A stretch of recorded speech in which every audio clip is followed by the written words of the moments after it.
You guys just gonna pass out on me. Okay, so the reason why most of us have back pain stems from, or back soreness stems from improper breathing. So if you ever watched a kid or someone when someone's sleeping and the way they breathe, they don't breathe from their chest. Because if we're breathing now, we usually just take short breaths from our chest, right? And that's usually like how you breathe when you're stressed or in a panic state. But proper breathing comes from your stomach. So really, when you breathe, your stomach should be expanding, and then when you breathe out, it should shrink, not the other way around where we go like this and then breathe back out. So we have it all reversed. So when we do that, that's basically our core is just never working during our everyday breathing, which is why our core is weak in general, because we're not breathing properly. So we're gonna breathe first. Lie on your back. And we'll just practice taking deep breaths so fill up your stomach as you breathe in, and then you do this naturally in your sleep. It's just when you're awake, it feels weird. Just your stomach. Just expand your stomach. So that's from your breathing from your diaphragm. That's what it's called.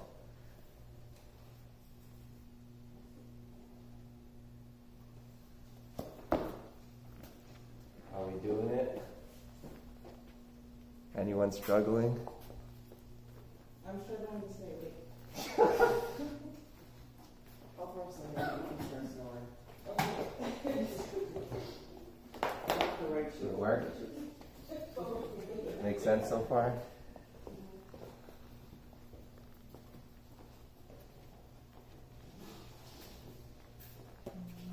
Okay, now that we got that out of the way,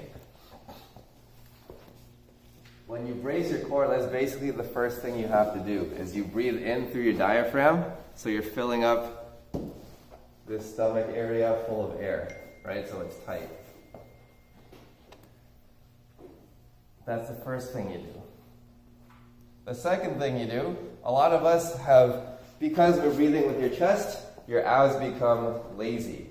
So what happens is, a lot of you, your hips start shooting backwards like this, and then when your hips are further back than your body, you can't really breathe in because of the posture, right? So what you need to do actually, so while you're lying there, practice tucking your pelvis in and then tucking it back. So stay on the ground. So what I mean is, lower back flat into the ground and then arch your lower back. All right? Lower back flat and then arch. So you should be able to control that. So what it is when you tuck your pelvis inwards, so when you flatten your lower back, that is when you're fully engaging your abs. Just your abs, not your core. Because your core is more than just your abs. But we'll get there. So do we have control of your pelvis? Be able to tilt it back and forth? Okay, excellent. Okay, now that you have those two things down, the third thing you need to do is you need to hold. So imagine you had to pee and you had to squeeze that muscle. So what that is your lower pelvic floor. And a lot of us, it gets turned off and we don't use it anymore. So which is why if you do a lot of jumping jacks or running, you feel like you need to pee. Because that muscle's become weak and you just can't hold it in anymore, right? So girls and boys have the same muscle? Yeah, same muscle. It's just your lower pelvic floor. So your core consists of your abs here, your lower pelvic floor, which is down here, your lower back, and then the abs, the muscles here on the side, right? It's like a box almost, your core. Okay? So, all right, so now we have three things. Everyone can hold their pee? I sure hope so. So, hold your pee, then you tuck your pelvis inwards, and then you take a deep breath in, push out against your stomach. Okay, that's three things. So practice holding that. So hold your pee, tuck your pelvis, take a breath in, squeeze, hold it for like 2 seconds, and then relax. Make sure you're out there.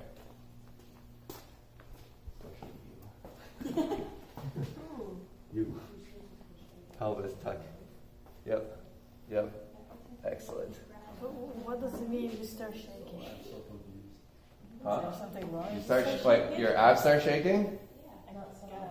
If your abs start shaking, it just means that they're working. Are you confused? Huh? It feels sore?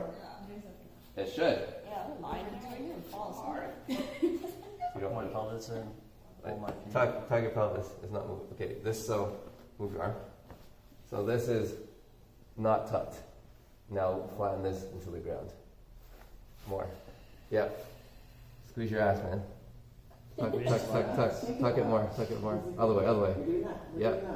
Yep. Now take a breath in. Got it? I was doing the opposite. Make sense here? Now tuck. This way? No, other way. Yep. Now push out against your abs. It should be shaking right now. A little bit? No. But do you feel your abs working? No. What? Here, bottom of the ground. Tuck. Wait, tuck first. Tuck your pelvis. Squeeze your lower abs. Hold your feet and then push out against your stomach.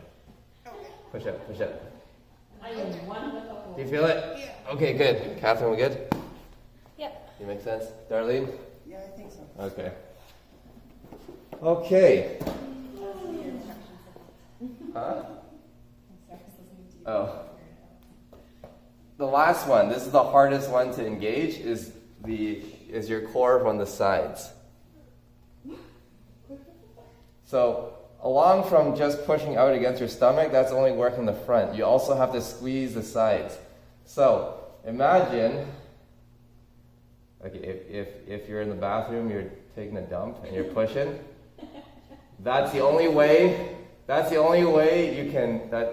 you work the side. So just put your hands right here on your side, right? If you just push out against your stomach, it doesn't move, right? If you're just pushing out and breathing into your diaphragm, the muscles here on the side don't move. But until you feel like you're pushing out, you're trying to poo, that's when you feel the muscles on the side working. Okay, Gary, are you cleaning up accents? So hold our pee and push our boot. Yeah, I know. Yes. And breathe. The core has a lot more to do with bathroom than that. Do you feel it? Dennis, the only When you way, push out, that's when you feel it here. the only way to truly feel it is like this.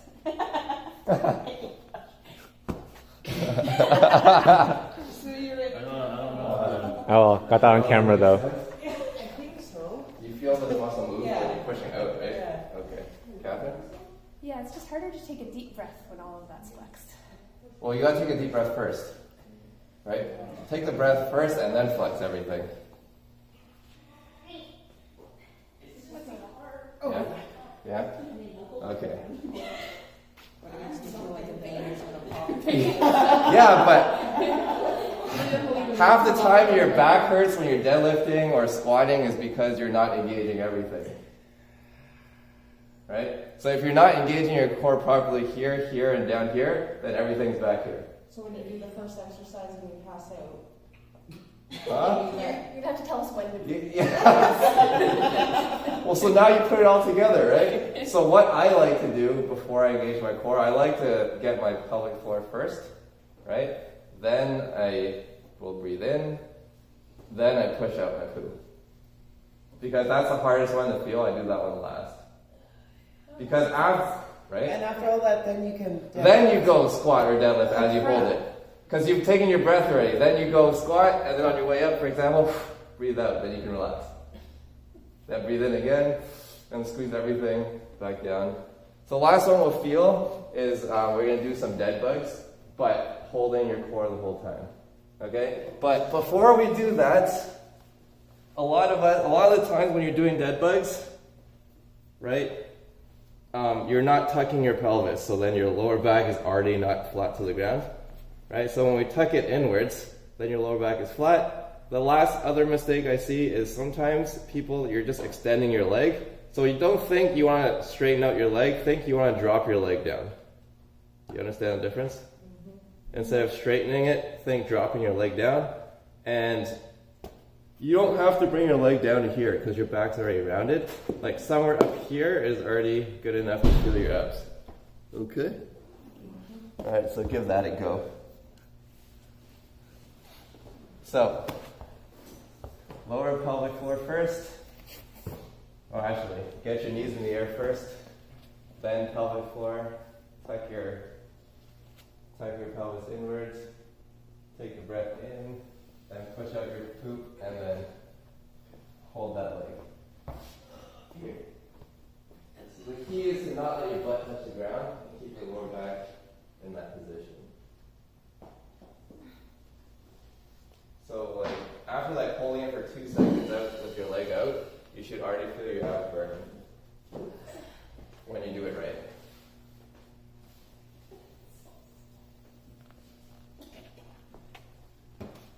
I think you feel it.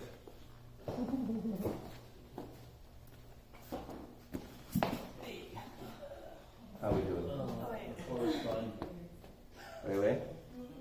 Good? Almost not shaking. Okay, if you're shaking, if your abs are shaking, we're doing something right. Is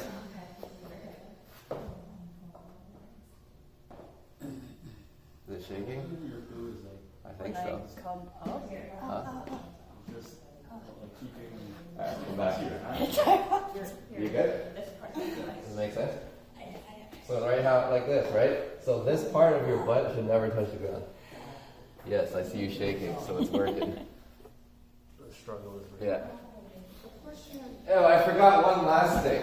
So when we put it all together in a dead bug, a lot of us, once we reach back, you start flaring your rib cage open, right? Your rib cage. You don't want to open up your rib cage. You want to keep it down. Okay? So don't do that. Don't open up your rib cage. Keep it down. I'm one of those people. Because when you flare open your rib cage, you just lose all tension in your core. So you got to keep your core tight the whole time. All right? Yeah. Can we hold our breath when we are lowering legs down? Yeah, you can hold your breath. If it's, yeah, you should. So basically, when you're engaging your core and you're lifting something, whenever you're exerting, that's when you want to hold your breath. So basically, for this, when your legs coming down, you want to hold your breath. When you bring your legs back up to a rest, that's when you relax. So like in a squat, when you're squatting down, you hold your breath on the way up, then you can exhale.